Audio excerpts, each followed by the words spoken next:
આપ જોઈ રહ્યા છો સ્પાર્ક ટુડે ન્યૂઝ। બોડેલીની શેઠ એચ.એચ. સિરોડાવાળા હાઈસ્કૂલ ખાતે સિલ્વન એડિટિવ પ્રાઇવેટ લિમિટેડના સહયોગ અને સૌજન્યથી શાળાના પ્રાથમિક માધ્યમિક અને ઉચ્ચતર માધ્યમિક વિભાગના શિક્ષકો માટે ટીચર ટ્રેનિંગ પ્રોગ્રામનું આયોજન કરવામાં આવ્યું છે, જેમાં 70 જેટલા શિક્ષકો ખૂબ ઉત્સાહપૂર્વક ભાગ લીધો છે।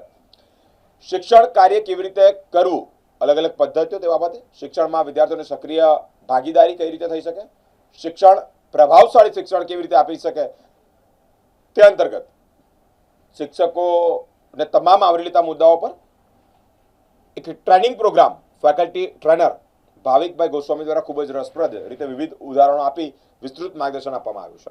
આજે બોડેલી સિરોલાવાલા હાઈસ્કૂલમાં જે ટીચર્સ હતા એ લોકોને એનએલપી ન્યુરલ લેંગ્વેજિક પ્રોગ્રામની ટ્રેનિંગ આપવા પાછળનું કારણ એ હતું કે બાળકોની જે લર્નિંગ સ્ટાઇલ છે, વિઝ્યુઅલ હોય કે ઓડિટરી હોય કે કાઇનેસ્થેટિક, એ જો ટીચર્સને ખબર પડે તો એ બાળકને એ રીતે શીખવાડી શકે અને બાળકનો સર્વાંગી વિકાસ, કોઈ પણ બાળક ભણવામાં નબળું હોતું નથી, એ આપણે એને લેવલ મારતા હોય છે કે ભાઈ આ સ્લો લર્નર હોય, એટલે બાળકમાંથી મેક્સિમમ એફિશિયન્સી કાઢવા માટે પહેલાં મેં ટીચર્સને ટ્રેનિંગ આપવાનું વિચાર્યું અને એનાથી મારે આ સ્કૂલનું રિઝલ્ટ 100% લાવવું છે, એ મારો એક એમ છે, એટલા માટે મેં આજે ટીચર્સને ટ્રેનિંગ આપી છે।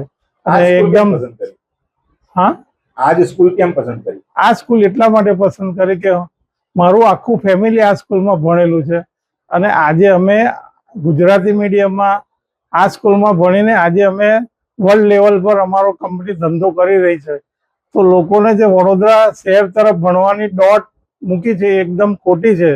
એ પણ એક થાય કે ભાઈ વડોદરા કરતાં પણ અહીંયા સારું શિક્ષણ મળે છે અને આ જે ટ્રેનિંગ્સ આપી છે, મારી જાણ મુજબ ગુજરાતમાં કોઈ પણ સ્કૂલમાં આ રીતની ટ્રેનિંગ થઈ નથી।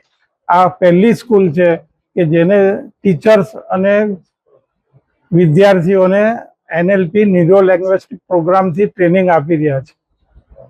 શેઠ એચ.એચ. સિરોલાવાલા હાઈસ્કૂલ નવી બિલ્ડિંગના ઓડિટોરિયમમાં આજ રોજ ટીચર્સ લર્નિંગ પ્રોગ્રામનું આયોજન કરવામાં આવ્યું।